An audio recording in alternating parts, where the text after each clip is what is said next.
Ok, så er vi på Gardermoen. Og på vei til Madrid. Skal besøke et par gallerier. Kanskje neste utstilling blir der. Og ellers så skal lillebror gifte seg, så det blir jo gøy. Han har funnet seg en bra spansk dame, Rebecca. Hva er det vi skal gjøre? Kose oss. Ja, vi skal egentlig bare kose oss, ass. Ses i Madrid. Confirm check-in. Se her, hvilken smooth hatt er det ikke det her? Hun tar kokainsvå på deg.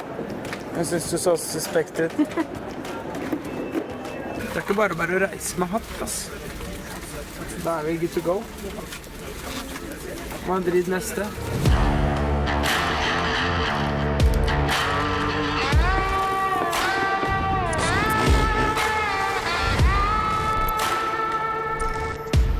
Da er vi fremme på hotellet.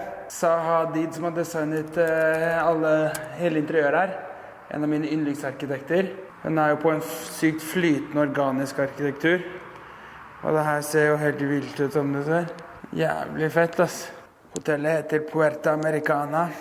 Space Club Zaha Hadid er den etasjen vi er på nå. Skal bo her 3 dager, og så 4. natta så flytter vi opp et nytt rom.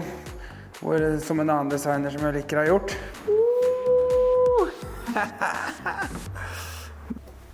Du matcher bra med svarte der, Gigi. Fint eller noe, synes jeg. Må sikkert bade. Uff. Oi, oi, oi. Der er Spaceship. Jeg skjønner hvorfor de kaller det Space Club by Zaha Hadid, ass. Her kan vi spille en hel sesong av Star Trek. Her var deilig, ass. Det rommet her er egentlig helt perfekt, ass. Det eneste det mangler, det er en lysekrone. Så må jeg faktisk holde på å lage på formen min nå. Da hadde det blitt bra, ass. Ok, den detaljen her ligger deg. Når du skal ha frem jakka di, så drar du bare opp hele veggen. Så kommer det frem et lite skap her. Det var rått, det. Nå må vi bare få oss litt kokosvann eller en whisky, ass. Det her er helt perfekt. Jeg har sovet helt fantastisk i denne lille hula her. Så skal vi ut og sjekke ut Madrid. Det blir bra, det. Litt shopping og champagne.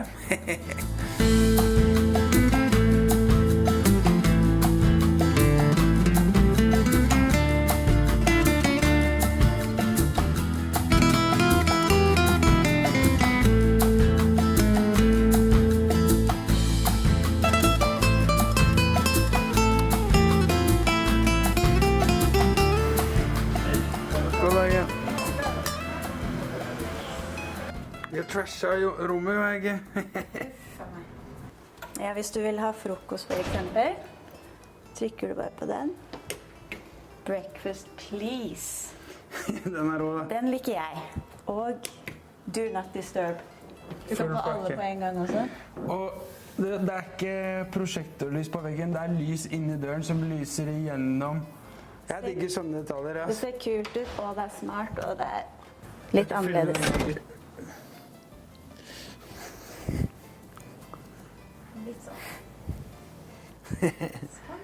Da har vi vært 2 netter på Zaha Hadid-rommet, og det var veldig kult for meg å være her. For første gang jeg så dette rommet her, det var sånn 10 år siden, når jeg var på arkitekturskolen på biblioteket, sto og leste i en bok, drev og forsket litt på flytende arkitektur. Det som jeg synes er kult her, er at egentlig så er det liksom ikke luksusmaterialer. Det er en form for akrylplast som har alle vegger og tak og gulv og møbler i rommet. Det som gjør rommet luksus, eller at det er digg å være her, det er rett og slett formen. Så det er ikke fordi det er marmor for 1 million, eller at det er gull på veggene, eller verdens dyreste tapet. Det er rett og slett formen som gjør at du føler at rommet er fett, at du føler at det er spesielt, at du føler at det er luksus, at du føler deg som en konge når du er her. Og det er på en måte highlighter kapasiteten som arkitektur kan ha på en veldig god måte. Det er også sykt hvordan rommet, bare ved å skrå inn, lage masse bevegelige former, så stjeler jo egentlig veggene og designet, det stjeler egentlig rom av rommet. Altså rommet hadde vært større hvis du tok ut alt det som er svart som er her inne. Men allikevel så føles det større. Du blokker ut noe space, og allikevel får du et rom som føles helt enormt da, og føles sykt bra. Og jeg skrev egentlig thesis på det på doktorgrad, hvor jeg tenkte at det hadde vært kult å forske på liksom hvordan organisk flytende arkitektur kan faktisk påvirke sinnstilstanden til personene som beveger seg inn i rommet, og hvilken kapasitet den har til det. Noe som jeg da mener den har, og som mange moderne arkitekter mener at denne arkitekturen ikke har. Da. Og Zaha Hadid har også vært veldig hardt kritisert for det. Da. Kritisert for at det er formalisme, at det er kun former for at det skal se kult ut. Men der er jeg meget motstridig, for jeg mener at det nettopp bringer et helt annen dimensjon, en helt annen kapasitet inn i arkitekturen, som ikke er så enkel å forklare, men du føler den. Det finnes i både en hvit versjon og en svart versjon, dette rommet. Jeg vil ha det svarte for å bare få skikkelig den der huleformen, at rommet lukker rundt deg. Og det funker faktisk, da. Det er sykt cozy. I morgen flytter vi opp til et nytt rom. Det blir fett å vurdere, se litt forskjeller. Det her er på en måte en milestone for meg å bare komme hit. Da. Det virker kanskje teit, det er bare et hotellrom, men det her var sykt viktig for meg å sjekke ut det her rommet her. Da. Det er nesten så jeg blir hypp på å ta opp doktorgraden igjen. Vi får se hva jeg har tid til. Dette rommet er designet av en fransk arkitekt som heter Jean Nouvel, som blant annet er kjent for å tegne Louvre-museet i Dubai, Abu Dhabi, et eller annet.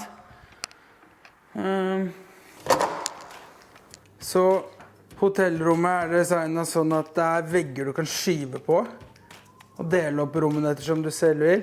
Så er det noen litt sånn explicit glassekunst med dame på. Sengen er litt sånn cantilever, så den bare flyr. Det var jo kult da. Så er det et bad her. Det blir noen kule siktlinjer og kule refleksjoner her inne. Så bak her er det liksom en glassboks som er dusjen. Så når noen står der inne og dusjer, så ser du de liksom gjennom speilet med en refleksjon av en halvnakne dame her. Alle veggene er på et skinnesystem, så du kan skyve litt og velge hvilke rom du har åpnet imellom. Sånn ja. Og der plutselig ble soverommet og badet samme rom. Så nå er det egentlig bare å poppe en flaske vin og få i meg noen kalde pils, ass. Slenge seg i badekar og sette på noe musikk. Det er sukker. Det er enda verre når man har tatt seg et par pils.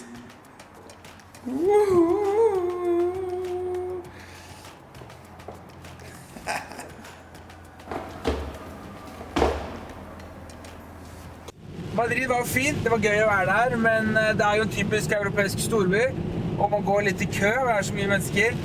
Men det var veldig, veldig mye bra dører. Det var egentlig det jeg synes var det beste med Madrid. Mye bra dører.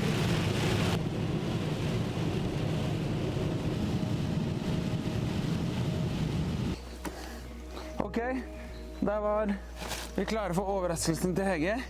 Vi skal nemlig klatre over gjerder med hvite bukser og hvit jakke og prøve å sjekke ut et forlatt, nedlagt sykehus. Det blir moro. Kanskje vi detter ned da. Så er det siste vi gjør. Jeg er blitt for gammel til å parkere langt unna, selv om det står på Robriado. No trespassing. Sånn ja, lett som en plett. Jeg møtte noen andre kids som snakket seg her i sted, så der er jo perfekt. Der er det superromantisk, eller hva? Jeg tror jeg er så medium imponert med det her. Det regner, og det er helt jævlig. Men det er once in a lifetime opportunity. Jeg tror jeg aldri kommer til å komme til akkurat det stedet her igjen. Oppe i fjellene utenfor Madrid. Det er en ganske epic svær bygning også.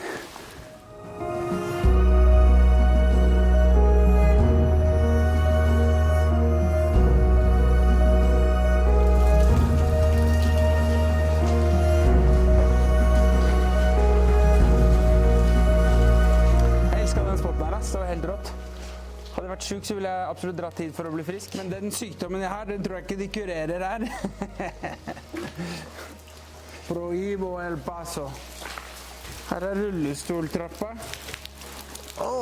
Kan du rulle meg inn? Wow. Velkommen til tuberkulosehospitalet. Så grade de tuberkulosis. Skriv deg inn i resepsjonen i første etasje. Kom deg opp på tredje etasje og ta deg en sigg. Så blir du frisk på 1, 2, 3. Alltid når du går på abandoned hus, så er det alltid mange kanter man kan dette ned. Det er alltid gelenderen, alltid det første som ruster opp, vet du. Og så heissjakter, det må man passe seg for.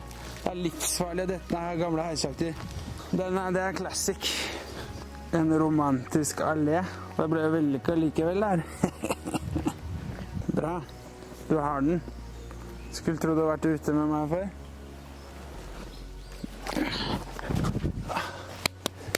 Vellykket scope. Urban mountain exploring. Let's go.